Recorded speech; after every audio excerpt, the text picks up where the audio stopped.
Maithili viral song.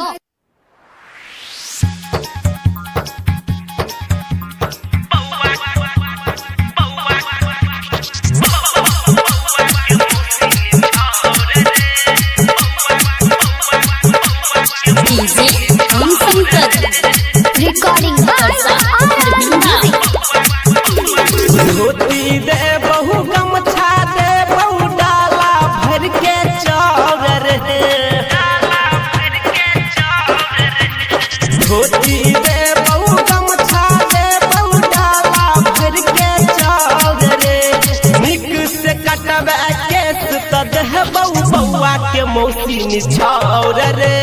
निक से कटवा केस त देह बउआ के मामी निछावर रे। उलही छिपा बाटी दे बहु पैसा देह बहु आवर रे। निक से कटवा केस त देह बहु बउआ के मामी निछावर रे। निक से कटवा केस त देह बहु बउआ के मौसी निछावर रे।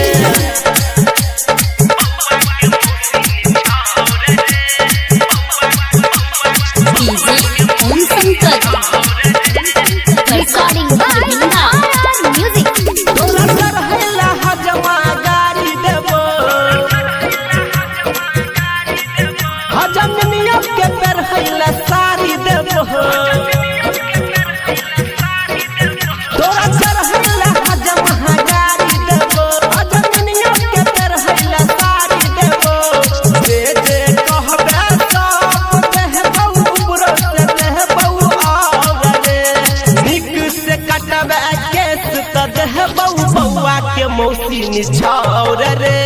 निक से कटवा केस त देह बउआ के मामी निछावर रे।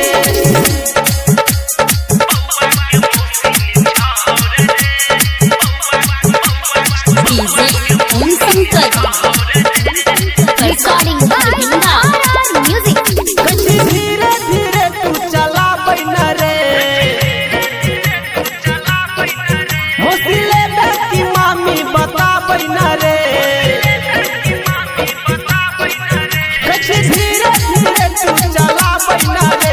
मौसी की मामी बता बैना रे। अंकित उजाला पूछै छौका राइटर राजा और रे। निक से कटवा केस त देह बहु बउआ के मौसी निछावर रे। निक से कटवा केस त देह बउआ के मामी निछावर रे।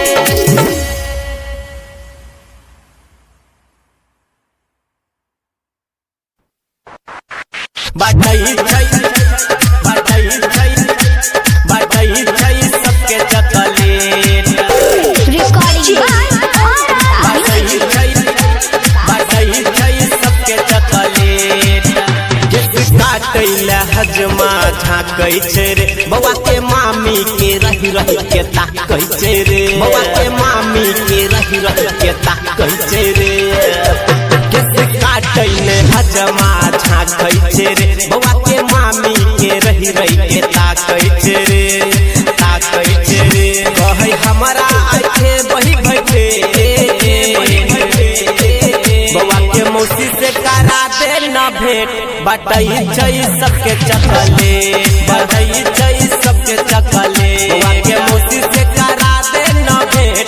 बाटै छै सबके चकलेट। बाटै छै सबके चकलेट। बउआ के मौसी से करा दे न भेंट। बाटै छै सबके चकलेट। बाटै छै सबके चकलेट। बाटै छै सबके चकलेट। बउआ के मौसी दै छै कनियो ने भाव रे। तैयो मारे छै हजमा मोछ पे ताऊ रे। मोछ पे ताऊ रे। बउआ के मौसी दै छै कनियो ने भाव रे। तैयो मारे छै हजमा मोछ पे ताऊ रे।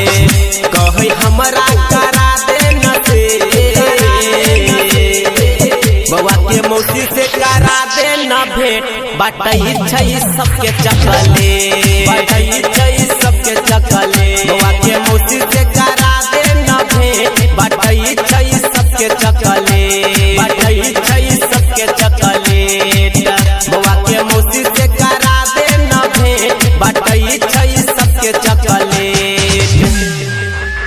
बाटई छै सबके चॉकलेट बाटई छै सबके चॉकलेट कुछो ला हजमा आई हो छै ने राजी बउआ के मौसी में रहतई रे साथी कुछो ला हजमा आई हो छै ने राजी बउआ के मौसी में रहतई रे साथी राजा से कहे करही इंडिकेट बउआ के मौसी से करा दे न भेंट बाटई छै सबके चॉकलेट बाटई